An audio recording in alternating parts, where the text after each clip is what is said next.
Jeffrey Sachs appeared in front of the European Parliament, and what he said wasn't just controversial. It was the truth no one in power wants you to hear. The U.S. has no interest in peace, only control. Europe's foreign policy is made in Washington, and Washington's foreign policy is taking orders from Tel Aviv. Jeffrey Sachs has spent decades inside of the system, advising world leaders, sitting in on major negotiations, watching up close as the world's most powerful people lied to our faces. And now he lays out all of the wars we've been marched into at the behest of Israel while simultaneously trying to annoy Russia, hoping to weaken it or collapse it. So what does this mean for us? Trump may very well end the war in Ukraine, which will save lives. But if Washington is controlled by Israel, will a new war emerge, this time against Iran? And before we get into my conversation with Professor Jeffrey Sachs, I want you to hear this for yourself. So what I've done is I've cut about 15 minutes worth of highlights from the hour-long speech. Here it is. In my understanding of the events that have befallen Europe in many contexts, and I'll include not only the Ukraine crisis, but Serbia, 1999, the wars in the Middle East, including Iraq, Syria, the wars in Africa, including Sudan, Somalia, Libya. These are to a very significant extent that would surprise you, perhaps, and would be denounced about what I'm about to say. These are wars that the United States led and caused.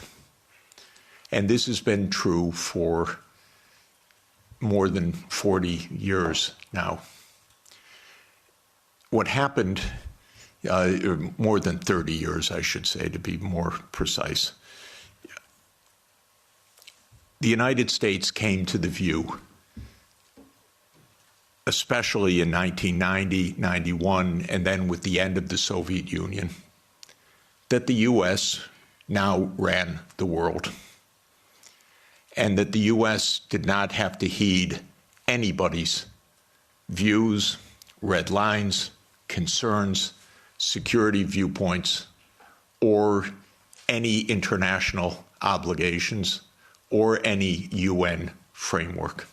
I'm sorry to put it so plainly, but I do want you to understand. Europe has paid a heavy price for this because Europe has not had any foreign policy during this period that I can figure out. No voice, no unity, no clarity, no European interests, only American loyalty. There were moments where there were disagreements, and very, I think, wonderful disagreements, especially in the last time of significance was 2003 in the Iraq War, when France and Germany said, we don't support the United States going around the UN Security Council for this war. That war, by the way, was directly concocted by Netanyahu and his colleagues in the U.S. Pentagon. I'm not saying that it was a link or mutuality. I'm saying it was a direct war. That was a war carried out for Israel. It was a war that Paul Wolfowitz and Douglas Feith coordinated with Netanyahu. Neutrality is a dirty word in the U.S. political lexicon. Perhaps the dirtiest word. At least if you're an enemy, we know you're an enemy.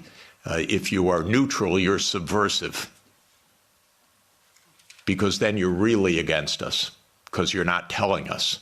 You're pretending to be neutral. And an agreement was made that NATO will not move 1 inch eastward. And it was explicit, and it is in countless documents. And just look up National Security Archive of George Washington University, and you can get dozens of documents. It's a website called What Gorbachev Heard About NATO. Take a look, because everything you're told by the U.S. is a lie about this.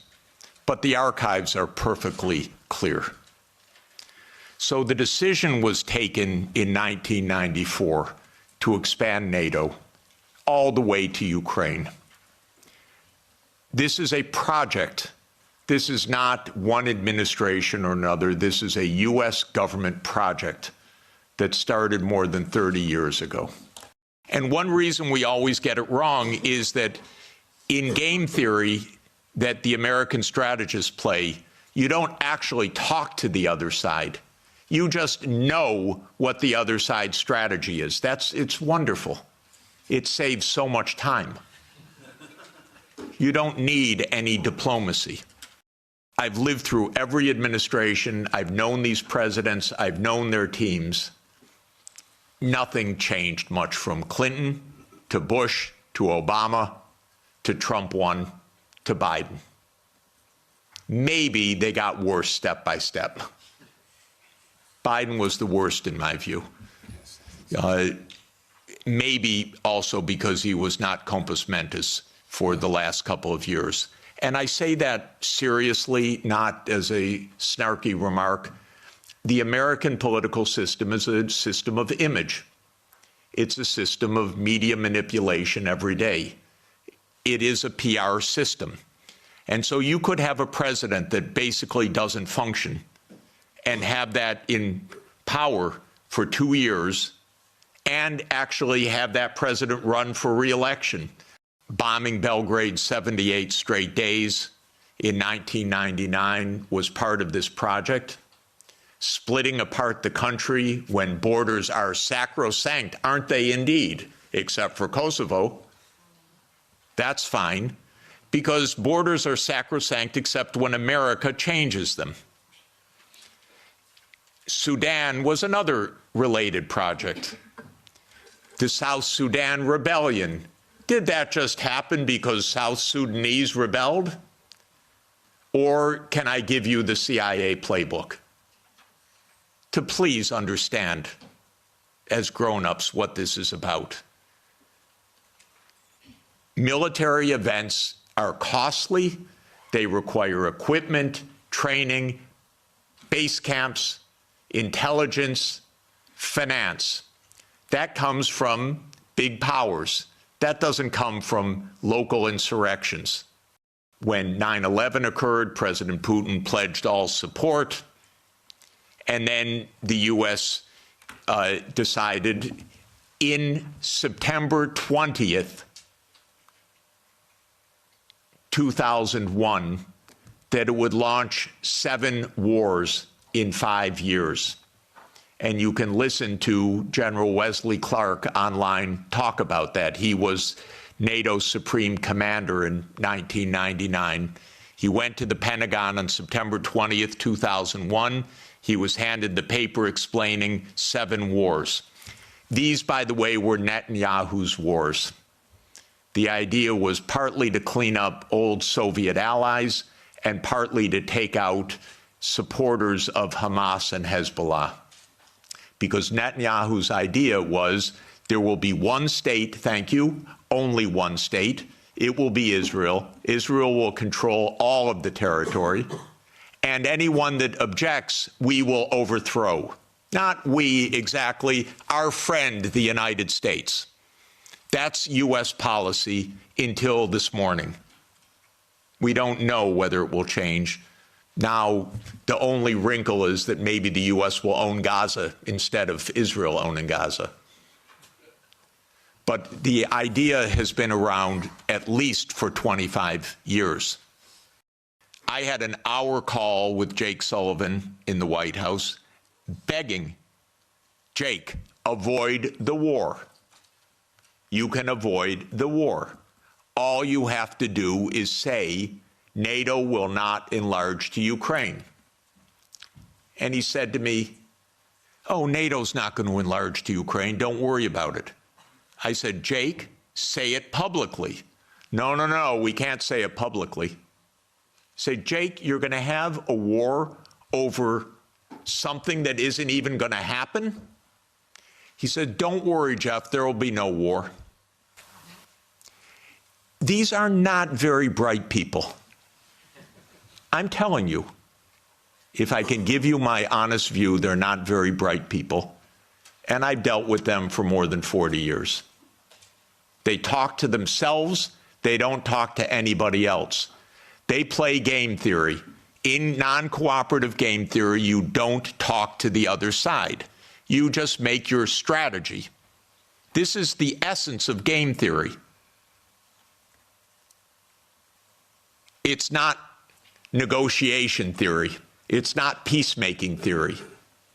It is unilateral, non-cooperative theory, if you know formal game theory. That's what they play. It started at the Rand Corporation. That's what they still play. In 2019, there's a paper by Rand, How Do We Extend Russia? Do you know they wrote a paper, which Biden followed, How Do We Annoy Russia? That's literally the strategy. How do we annoy Russia? We're trying to provoke it, trying to make it break apart, maybe have regime change, maybe have unrest, maybe have economic crisis. That's what you call your ally. Are you kidding? I advise the Ukrainians. I'm not anti-Ukrainian, I'm pro-Ukrainian completely. I said, save your lives, save your sovereignty, save your territory, be neutral. Don't listen to the Americans. I repeated to them the famous adage of Henry Kissinger, that to be an enemy of the United States is dangerous, but to be a friend is fatal. Okay, so let me repeat that for Europe. To be an enemy of the United States is dangerous, but to be a friend is fatal. So let me now finalize a few words about Trump. Trump does not want the losing hand. This is why it is more likely than not this war will end, because Trump and President Putin will agree to end the war. If Europe does all its great warmongering, it doesn't matter. The war is ending. So get it out of your system. Please tell your colleagues. It's over. And it's over because Trump doesn't want to carry a loser. That's it. It's not some great morality. He doesn't want to carry a loser. This is a loser. Please don't have American officials as head of Europe. Have European officials. Please. Have a European foreign policy. You're going to be living with Russia for a long time, so please negotiate with Russia. There are real security issues on the table. But the bombast and the Russophobia is not serving your security at all.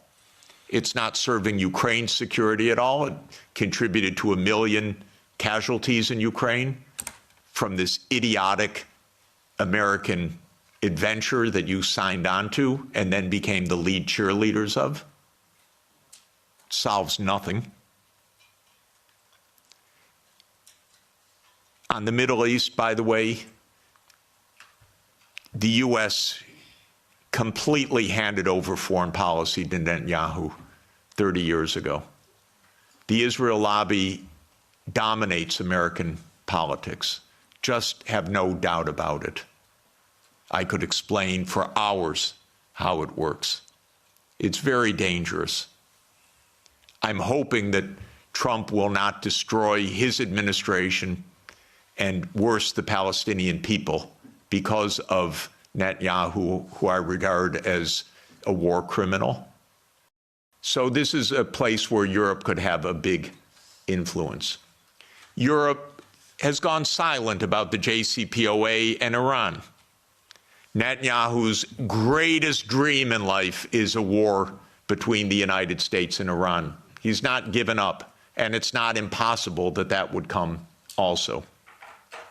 And that's because the U.S. in this regard does not have an independent foreign policy. It is run by Israel. It's tragic. It's amazing, by the way. And it could end. Trump may say that he wants foreign policy back. Maybe. I'm hoping that it's the case. Finally, let me just say, with respect to China, China is not an enemy. China is just a success story. That's why it is viewed by the United States as an enemy, because China is a bigger economy than the United States. That's all. Professor Sachs, welcome back to the show. Thank you so much for being here. Great to be with you. Thank you. So tell us about the reception to this speech at the EU Parliament. Did you get much pushback? Are they saying, yes, we need to listen to you? I mean, what's the EU seems to be full on going forward with the Ukraine war. They're not listening. It's amazing. I did not get any reaction from the leadership, meaning the European Union Commission or the High Representative for External Affairs. But I got a lot of feedback, and most of it very positive, from within the European Parliament and from a lot of people around the European Union institutions saying, thank you. Yes, we do need our own foreign policy. It's been a long time. Now, it sounds like they're starting to develop one. I mean, some of the things that are being said in the news is they're thinking about creating their own NATO, I guess, without the United States, or which fine, if they want to do that and they want to create, that makes sense to me without the United States being involved. Yes, NATO is a North Atlantic treaty organization, meaning that it is bridging the North Atlantic. On one side, the United States, of course, is the leader of this alliance, together with Canada, and on the other side, Britain and the European Union and a few other European countries not in the EU. But Europe gave up its foreign policy to NATO years ago. Basically, the United States called the shots for what Europe would do, I would say, at least for, since 2008. It's been hard to think of a moment when a major European leader said no to the U.S. foreign policy. 2008, by the way, is an important date. It was the date that the U.S.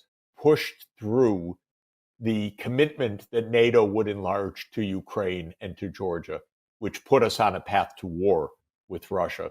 And the Europeans were against it, but they swallowed their opposition, went silent, and really since then have not had an independent foreign policy.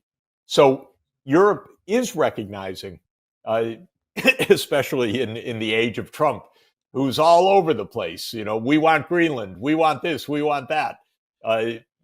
Maybe we better do something ourselves. I'm in favor of that. I think Europe should have its own foreign policy and should have its own military defense. It doesn't have to be an enemy of the United States, but it doesn't have to follow blindly the United States. So that would be fine. The question is, can Europe come up with something right now? It's such a strange situation. The U.S. led Europe into this highly militaristic approach based on the U.S. idea that the U.S. runs the show and will expand NATO. Europe swallowed and said, we'll go along with this. Now, Trump is saying, that wasn't a good idea. He's absolutely right on that. It's been a disaster. It led to this awful war. It is now a real crisis. So Trump is saying, I don't want to play this losing hand. But Europe, strangely enough, is saying, no, we're in it. We're going to continue the war. I don't think that they can really sustain that approach because, frankly, Europe without the United States can offer very little to Ukraine in terms of military support right now. But maybe this is the beginning of a more independent European foreign policy, which on the whole would be good for Europe, good for the United States, good for world peace, in my view. But they have to get their act together. Well, and they have to not be warmongery. I mean, what is the point of them having their own foreign policy if their foreign policy is let's just continue this war against Russia using Ukraine as cannon fodder? The strange thing is that it was the Germans actually, going back to Willy Brandt, already decades ago, in what was called his Ostpolitik, or Eastern policy, which said we want to go beyond the Cold War. We want to actually have a normalization of relations with the Soviet Union at the time, and then with Russia afterwards. And there's, from an economic point of view, an obvious complementarity. Germany is an industrial economy. Russia has raw materials, primary commodities, natural gas, to an unbelievable abundance. Those fit together for mutual benefit of Russia and the European Union. But the United States actually didn't like that. Oh, that excludes us. That gives Russia too much power. We run the show, and so on. So the U.S. actually went out to break those economic linkages. One of the most famous parts of that is destroying the Nord Stream pipeline, which I'm sure the United States did.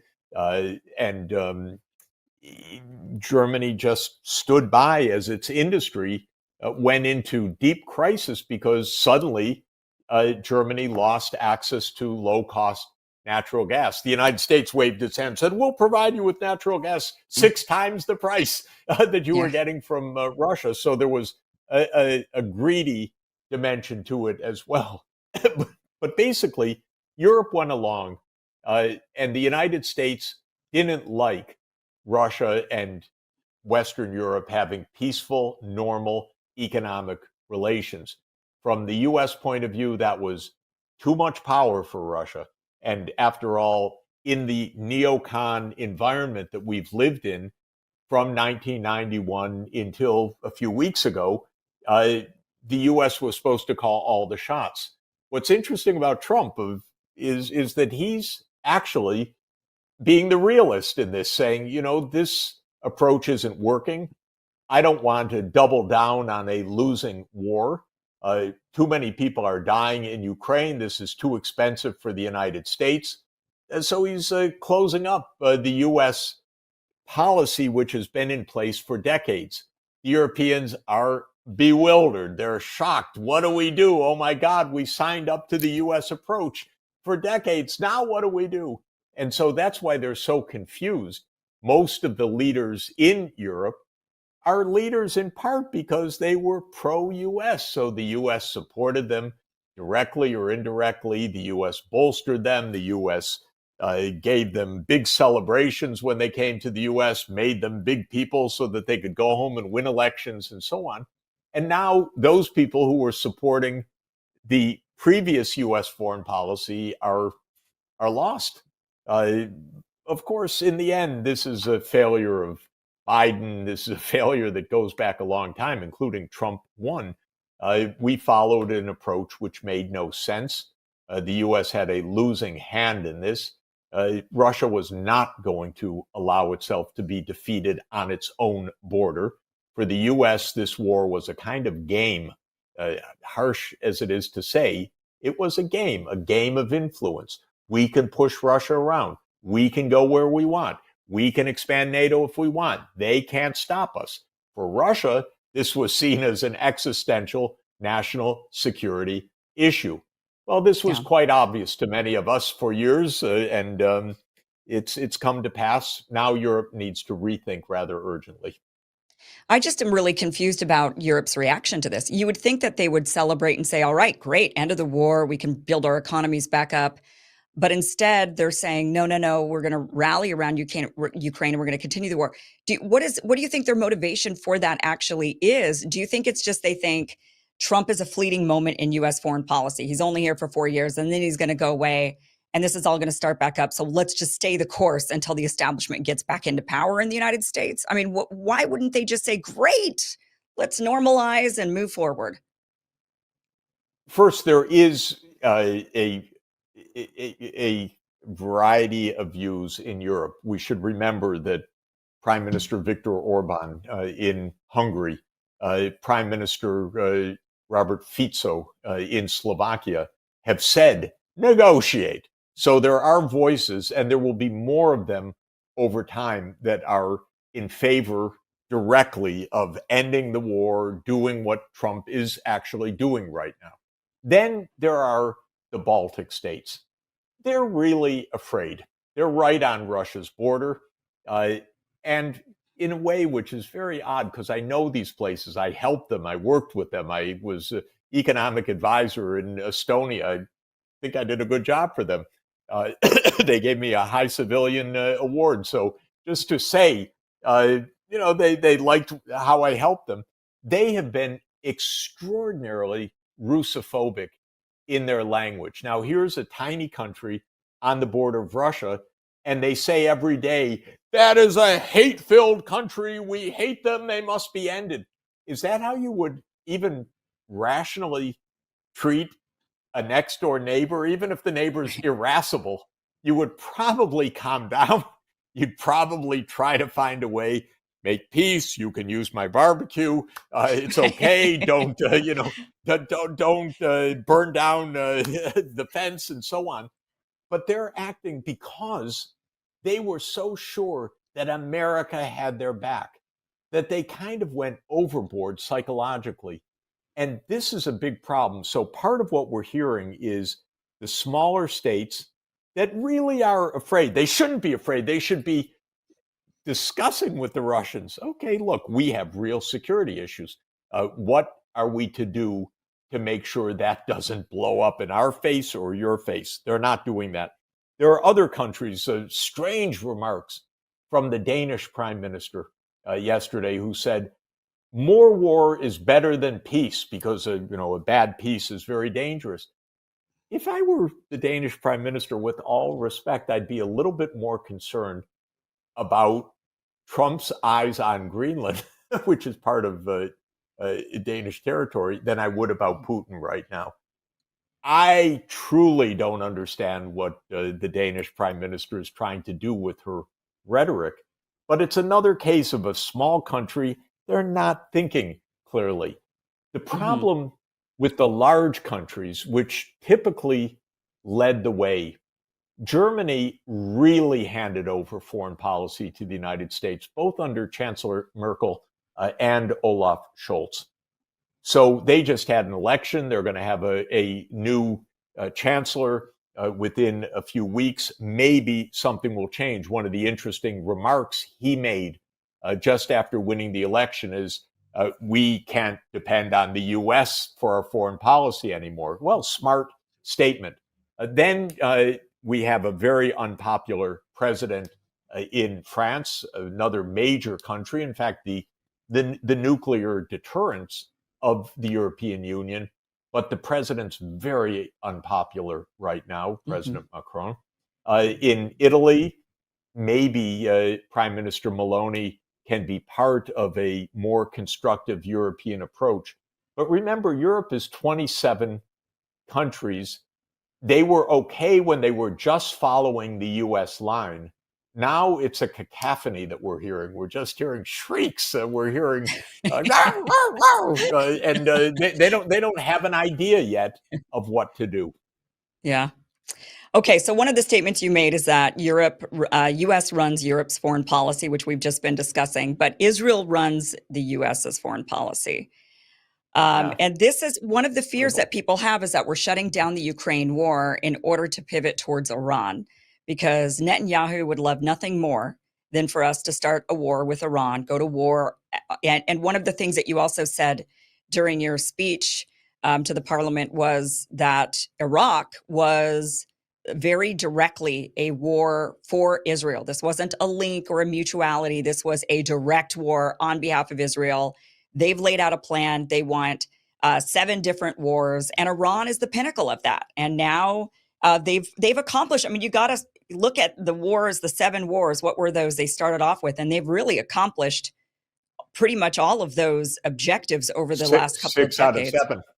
Right, and the last 6 one out of is 7. the last is Iran. So the story what here is happen?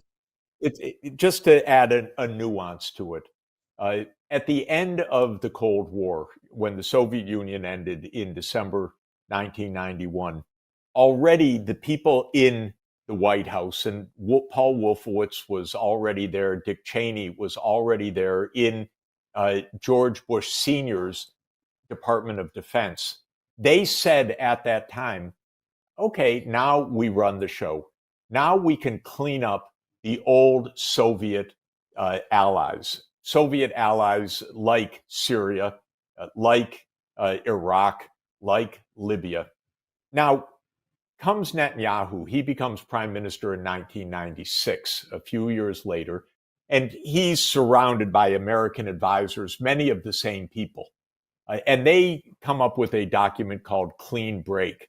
The idea of Clean Break was to put an end to any discussion of a state of Palestine. Israel's going to own the whole property, period, and no state of Palestine. But they knew something. They knew that the neighbors, especially at the time, Saddam Hussein was one, Muammar Gaddafi in Libya was another, the Iranians were a third, were supporting the Palestinians, including through arming belligerents, arming Hamas, arming Hezbollah. Now, Netanyahu had a very simple idea, crude, but simple. The simple idea was Israel's going to run the show. And if anyone opposes that, meaning it could be Assad in Syria, it could be Saddam in Iraq, it could be Gaddafi in Libya, we're going to overthrow them. But with one footnote, it's not actually us, it's our best friend, the United States. And this was American policy. And those on the inside of the Pentagon, State Department, National Security Council have said this in many, many ways.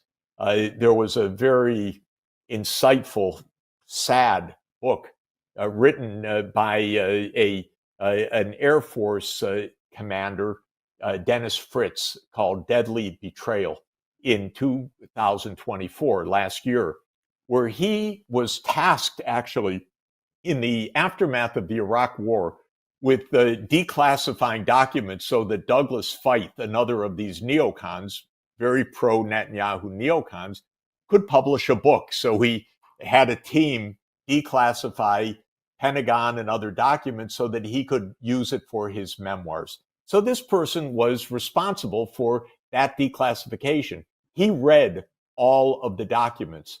He published a book 20 years later, said it's been on his mind and his soul for 20 years, because when he read the documents, he realized how much the Iraq War was a setup, how much it was Feith and Wolfowitz and Netanyahu which were promoting this. And you go back and you watch Netanyahu, who came, for example, to Washington in October 2002 to tell the American people how wonderful the Iraq War will be. You know, everything will go well with the Iraq War because after Saddam falls, the Iranian young people are going to overthrow their regime and so forth. Netanyahu has been a cheerleader for these wars, but the idea is kind of a mix of ending the Russian alliances in the Middle East and doing Israel's bidding. This went on for a long time. When Wesley Clark, who was the NATO Supreme Commander in the 1990s under Clinton, went to the Pentagon a few days after 9/11, he was famously handed a document that said 7 wars in 5 years. This is this plan that I'm speaking about that also Dennis Fritz writes about. The 7 countries are Lebanon, Syria, Iraq, Iran, Somalia, Sudan, and Libya.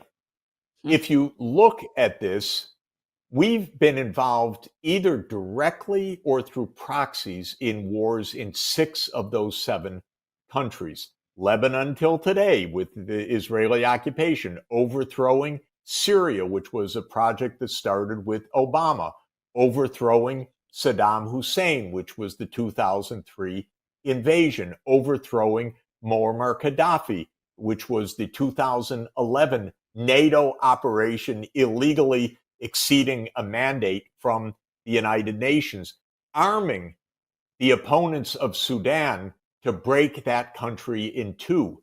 Now it's two countries, each one with a civil war in Sudan and in South Sudan, and Somalia funding other countries in the region to go to war in Somalia. So actually, there have been 6 of these 7 wars. It's no secret that Netanyahu's been begging for the United States to go to war with Iran. Now, you asked a few minutes ago after my long-winded response, is Trump going to do it? I don't think so. I actually don't think so. The reason I don't think so is we really can't afford to do that in this country. Trump actually gets it. We can't have another war right now.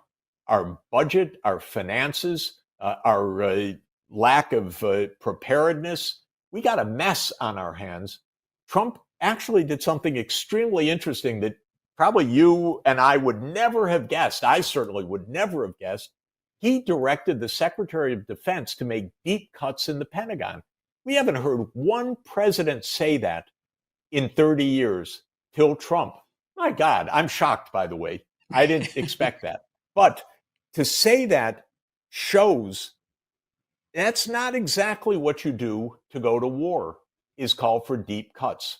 Now, a second, much more difficult question is Trump going to say to Netanyahu, you do what you want, we'll provide you with some bombs, because we are shipping a lot of big bombs to Israel. Netanyahu is, he's already under an arrest warrant by the International Criminal Court for war crimes and crimes against humanity. And I think that arrest warrant makes complete sense, because what Israel's been doing is absolutely unbelievably gross. And the question for me is not whether the U.S. will go to war with Iran, although that is a question I doubted, but whether the U.S. will give a green light to Netanyahu to slaughter more people, to do ethnic cleansing in Gaza, to do ethnic cleansing in the West Bank. God, I hope not. That too would spread to a regional war. We should also remember, in case anyone's forgetting, I think it was January 17th, just 3 days before the inauguration, that Iran and Russia signed a security agreement. Going to war with Iran would be pretty damn dangerous. I don't think it's going to happen. God, I hope not. But I do know, or believe I know from 30 years of experience in this, that Netanyahu is rooting for it every day. Well, let's hope you're right. I think I tend to be with you on that. I don't think Trump wants to go to a war. And I think what he's giving to Israel is, look, we'll clear out Gaza. We'll let you annex the West Bank. That's what you get. You don't get any more than that from us. That's a lot. And then we've got now millions of people. It would be devastating. It would be one of the great war crimes of our time. It would make America, which already it is, in my opinion, complicit in these massive war crimes. One thing that I think we should keep in mind is that more than I've ever seen in decades, the Arab states and the so-called Organization of Islamic Cooperation, which is 57 Islamic majority countries, are speaking very, very, very clearly, including the Saudis, to whom Trump pays a lot of attention. And they're saying, do not do this. Don't even think about it. And they're saying there must be a Palestinian state alongside Israel. And so I actually think, strangely enough, though I have no doubt about the strength of the Israel lobby in the United States, that there could be a turning point here, just as there has been vis-a-vis Russia, that Trump could hear, don't be a patsy, don't give up your administration to outside interests, stand up for the United States and say, stop. We want peace. We want decent relations with the Arab world. Don't break that, and we're not going to war for you anymore, Bibi. That's what I'd like the President of the United States to say. Yeah, I would love that. I would love for him to take back the country from the lobby. Professor Sachs, thank you so Absolutely. much for your insight, and thank you for joining us. Really appreciate your time. Great to be with you again. Hope we do it soon.